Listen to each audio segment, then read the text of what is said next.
Hello dear student, स्वागत है आप सभी का समृद्धि सोशलॉजी क्लासेस पे। आज की क्लास में हम अपने जो पेपर सॉल्व कर रहे थे उसी को कंटिन्यू करेंगे। उसमें हमने प्रश्न नंबर 1 से 30 नंबर तक के प्रश्नों को सॉल्व कर लिया था, तो आज 31 नंबर से स्टार्ट करेंगे। इसमें भी 30 प्रश्नों को सॉल्व किया जाएगा। तो चलिए अपनी क्लास को कंटिन्यू करते हैं। प्रश्न नंबर 31 है, निम्नलिखित जनजातियों में कौन एक विवाही है? इसमें ऑप्शन में है संथाल, नागा, टोडा, कोटा। तो इसका जो राइट आंसर होगा वो ऑप्शन नंबर बी नागा होगा। प्रश्न नंबर 32 है, निम्नलिखित जनजातियों में से कौन बहुविवाही है? ऑप्शन में है खासी, डफला, कादर, इनमें से कोई नहीं। तो इसका जो राइट आंसर होगा वो खासी होगा आपका, ऑप्शन नंबर ए।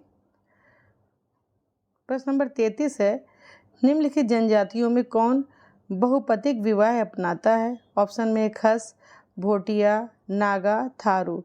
तो इसका जो राइट आंसर होगा ऑप्शन नंबर बी होगा, भोटिया।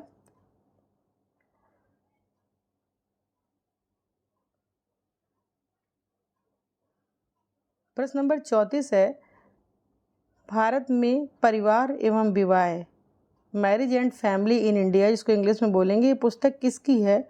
ऑप्शन में एम.एन. श्रीनिवास, एम.एस. गोरे, के.एम. कपाड़िया, आई.पी. देसाई। तो ये पुस्तक जो है ये बहुत ही प्रसिद्ध पुस्तक है के.एम. कपाड़िया की। तो इसको आप लोग नोट डाउन करके लर्न कर लें, क्योंकि मोस्टली एग्जाम में इस तरीके के प्रश्न आते हैं। प्रश्न नंबर 35 है, 2011 की जनगणना के अनुसार अनुसूचित जाति में कुल कितनी जातियां सम्मिलित हैं? ऑप्शन में है 531, 540, 542 या 544। तो इसका जो राइट आंसर होगा ऑप्शन नंबर डी हो जाएगा, 544।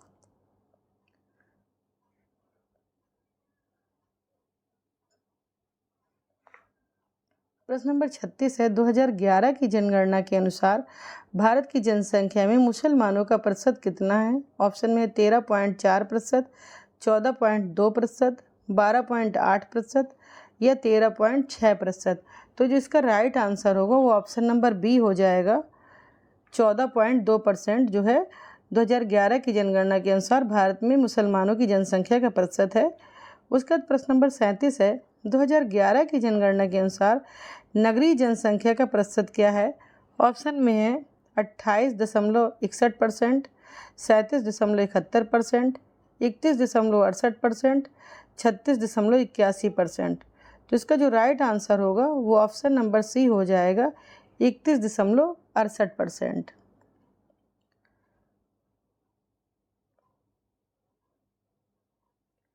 प्रश्न नंबर 38 है, भारत में महिला साक्षरता का प्रतिशत कितना है? ऑप्शन में 64.6%, 60.8%, 62.7% और 61.9%। इसका जो राइट आंसर होगा वो ऑप्शन नंबर ए होगा, 64.6% महिला साक्षरता का प्रतिशत है।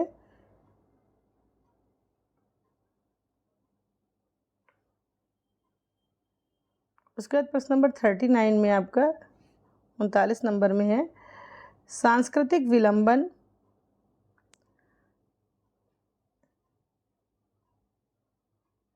सांस्कृतिक विलंबन का अर्थ है अभौतिक संस्कृति भौतिक संस्कृति के आगे हो, भौतिक संस्कृति अभौतिक संस्कृति के आगे हो, भौतिक और अभौतिक संस्कृतियाँ एक ही स्थान पर हों, उपर्युक्त में से कोई नहीं। तो देखिए, सांस्कृतिक विलंबना की जो अवधारणा थी, अकबर की प्रसिद्ध पुस्तक सोशल चेंज जो कि 1922 में प्रकाशित हुई थी, इसमें उन्होंने अपनी ये अवधारणा दी थी। और इसमें उन्होंने बताया था कि भौतिक संस्कृति अभौतिक संस्कृति की अपेक्षा तीव्रता से आगे बढ़ती है। तो इसका जो राइट आंसर होगा वो ऑप्शन नंबर बी हो जाएगा, क्योंकि इसमें दिया है भौतिक संस्कृति अभौतिक संस्कृति के आगे हो, और वही कहते हैं कि अभौतिक संस्कृति की अपेक्षा भौतिक संस्कृति तेजी से आगे बढ़ती है। तो इसका जो राइट आंसर है आपका ऑप्शन नंबर बी होगा।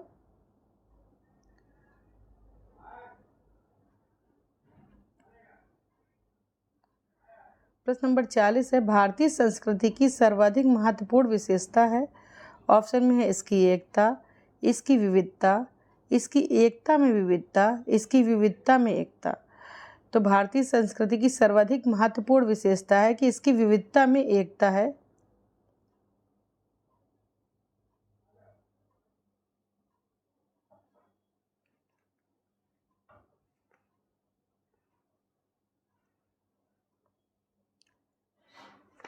अगला प्रश्न है 41 नंबर में,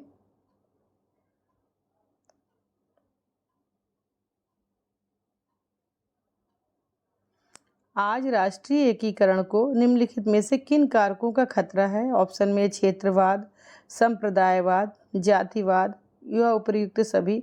तो देखिए, राष्ट्र के विकास में क्षेत्रवाद, सांप्रदायिकतावाद, जातिवाद, भाषावाद ये सभी बाधा उत्पन्न करते हैं।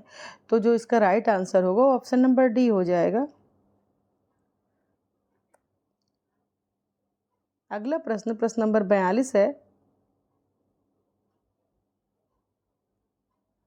समाज का रूपांतरण संभव है केवल प्रथाओं के रूपांतरण से, रूढ़ियों के रूपांतरण से, व्यक्ति के रूपांतरण से या परंपरा के रूपांतरण से। तो समाज में परिवर्तन संभव है व्यक्ति के रूपांतरण से। तो इसका right answer option number C होगा।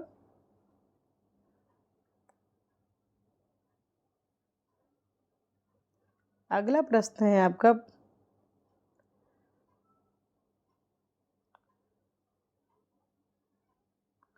प्रश्न नंबर 43, सांस्कृतिक विलंबना सिद्धांत का प्रतिपादन किसने किया? ये प्रश्न को हम ऊपर भी डिस्कस कर चुके हैं। तो सांस्कृतिक विलंबना की अवधारणा जो है इसमें ऑप्शन में दिया हुआ है P.A. Sorokin, W.F. Ogburn, max weber और दुर्खीम। तो इसका जो राइट आंसर होगा ऑप्शन नंबर बी होगा। ये ऑगबर्न की प्रसिद्ध पुस्तक सोशल चेंज जो कि 1922 में प्रकाशित हुई थी, उसमें उन्होंने सांस्कृतिक विलंबना की अवधारणा दी थी और बताया था कि दो प्रकार की संस्कृतियाँ बताई थी, भौतिक संस्कृति और अभौतिक संस्कृति। उन्होंने बताया था कि भौतिक संस्कृति की अपेक्षा अभौतिक संस्कृति मतलब भौतिक संस्कृति तीव्रता से आगे बढ़ती है और अभौतिक संस्कृति पिछड़ जाती है। उसी को उन्होंने सांस्कृतिक विलंबन कहा था। प्रश्न नंबर 44 है, समाज के पूर्ण रूपांतरण के लिए पंचवर्षीय योजना कब प्रारंभ की गई? तो समाज के पूर्ण रूपांतरण के लिए पंचवर्षीय योजनाओं की शुरुआत जो है भारत में 1951 से की गई थी। तो इसका जो राइट आंसर होगा ऑप्शन नंबर सी हो जाएगा।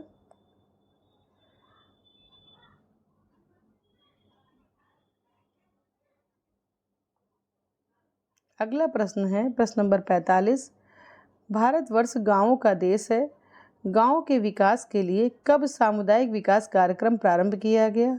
ऑप्शन में है 26 जनवरी 1950, 15 अगस्त 1951, 2 अक्टूबर 1952, 14 नवंबर 1955।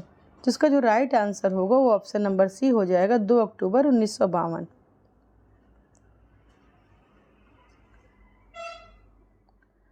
प्रश्न नंबर 46 है, भारत में सामुदायिक विकास कार्यक्रम का अंतिम उद्देश्य है भौतिक संबद्धता, उच्च जीवन स्तर, अधिकतम खाद्य उत्पादन, नवीन ग्रामीण संस्कृति। तो इसका जो सामुदायिक विकास कार्यक्रम है आपका कम्युनिटी डेवलपमेंट प्रोग्राम बोलते हैं जिसको, तो इसका जो प्रमुख उद्देश्य है वो है भौतिक संबद्धता।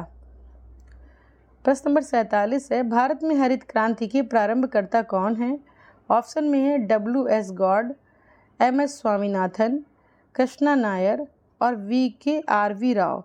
तो इसका जो राइट आंसर होगा भारत में हरित क्रांति के जो प्रारंभकर्ता थे तो M.S. स्वामीनाथन थे और इसकी शुरुआत अमेरिका से हुई। नॉर्मल ई बोरलांग द्वारा इसकी शुरुआत की गई, लेकिन भारत में हरित क्रांति के जो प्रारंभकर्ता थे वो M.S. स्वामीनाथन को माना जाता है।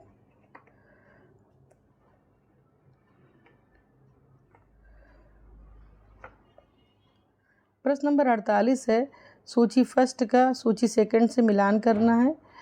तो चलिए इसको देख लेते हैं।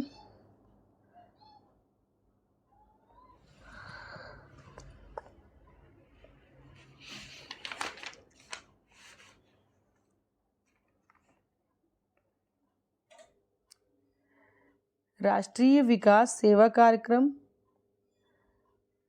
जो है इसका जो राइट आंसर होगा ऑप्शन नंबर 3 हो जाएगा इसका। ग्रामीण रोजगार योजना, ऑप्शन नंबर 4 होगा इसका आंसर।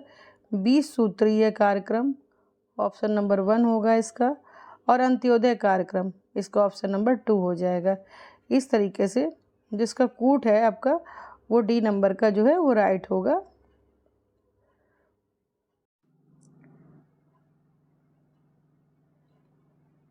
प्रश्न नंबर 49 है, निम्नलिखित में से कौन एक केवल संस्था है? ऑप्शन में है धर्म, परिवार, ग्राम और नगर। तो इसका जो राइट आंसर होगा ऑप्शन नंबर ए होगा, धर्म। उसके बाद प्रश्न नंबर 50 है, धर्मशास्त्र का इतिहास पुस्तक किसने लिखी? इरावती कर्वे, एस.सी. दुबे, एम.एन. श्रीनिवास व पी.वी. काड़े। तो इसे इंग्लिश में हिस्ट्री ऑफ धर्मशास्त्रा के नाम से जाना जाता है। ये पुस्तक बहुत ही फेमस है और इसे पी.वी. काड़े द्वारा लिखा गया। तो इसको आप लोग नोट डाउन कर लें, मोस्टली एग्जाम में इस तरीके के क्वेश्चन पूछे जाते हैं।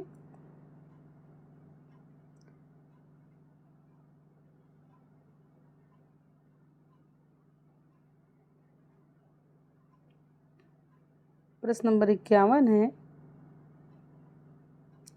किस अधिनियम ने हिंदू विवाह के अंतर्विवाही नियमों को बदला? ऑप्शन में है हिंदू विवाह अधिनियम 1955, विशेष विवाह अधिनियम 1954, शारदा एक्ट 1929 और दहेज विरोधी अधिनियम 1961।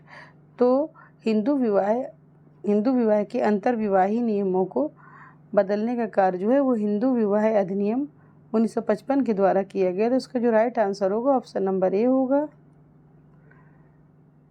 उसके बाद प्रश्न नंबर 52 है आपका,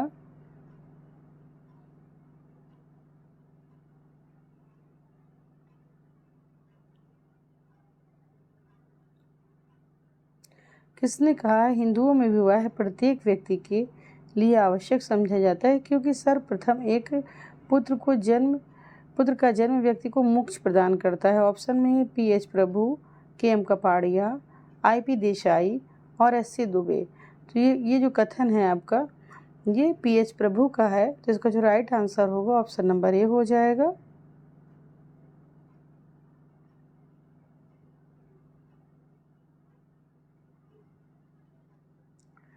अगला प्रश्न नंबर 53 है आपका,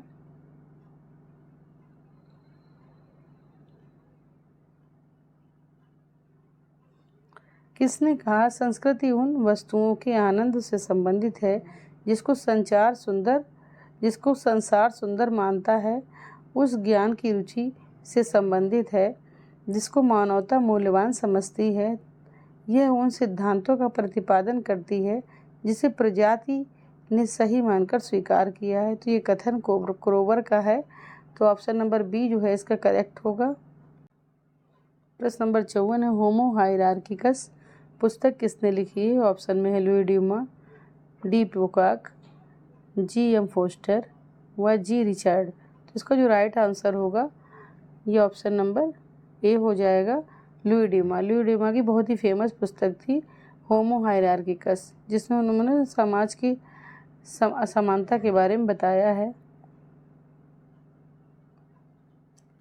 अगला प्रश्न है प्रश्न नंबर 55, निम्नलिखित में से कौन एक हिंदू विवाह से संबंधित नहीं है? ऑप्शन में है बाल विवाह, दहेज, गरीबी, विधवा पुनर्विवाह। तो हिंदू विवाह से संबंधित आपका बाल विवाह भी है, दहेज भी है और विधवा पुनर्विवाह भी है, लेकिन गरीबी हिंदू विवाह से संबंधित नहीं है। तो इसका जो राइट आंसर होगा ऑप्शन नंबर सी हो जाएगा।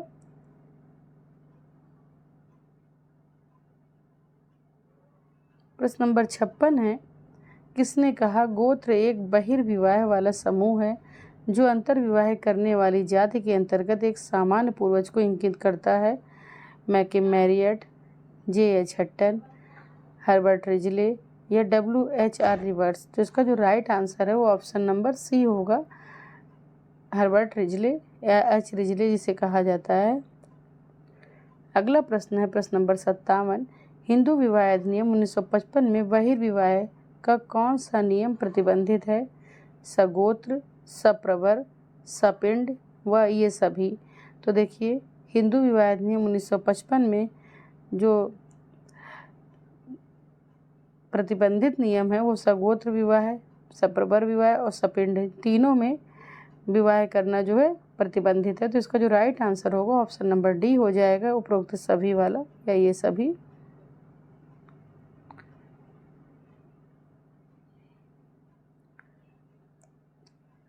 प्रश्न नंबर 58 है, किसने संपूर्ण मानव समूह को 3 प्रजातियों और 11 उपजातियों में विभक्त किया है? ऑप्शन में है एल क्रोबर, हक्सले, एच हट्टन व एच रिजले, मतलब हर्बर्ट रिजले। तो इसका जो राइट आंसर होगा वो एच रिजले होगा। तो ऑप्शन नंबर डी जो है इसका करेक्ट हो जाएगा।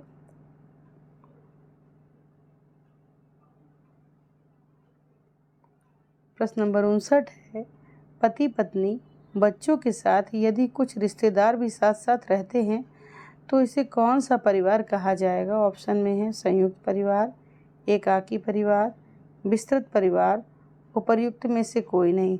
तो इस प्रकार के परिवार को संयुक्त परिवार कहा जाएगा।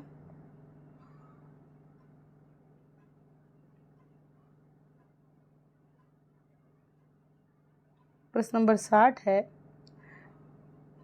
परिवारात्मकता से आप क्या समझते हैं? ऑप्शन में है परिवार में साथ साथ रहना, पारिवारिक पेशे को ग्रहण करना, परिवार के संपूर्ण व्यवहार प्रतिमान को ग्रहण करना, परिवार को धनी बनाने में सहायता पहुंचाना। तो परिवारात्मकता का अर्थ है परिवार के संपूर्ण व्यवहार प्रतिमान को ग्रहण करना। तो प्रश्न नंबर 60 का जो आंसर है वो ऑप्शन नंबर सी करेक्ट होगा।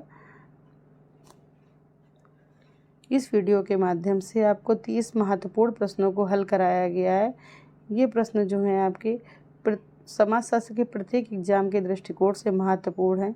तो ये वीडियो जो लगातार मैं पोस्ट कर रही हूँ ये आपको कैसी लग रही हैं, इसको लाइक करिए, शेयर करिए और सब्सक्राइब करिए और इस चैनल पर लगातार बने रहिए। Thank you.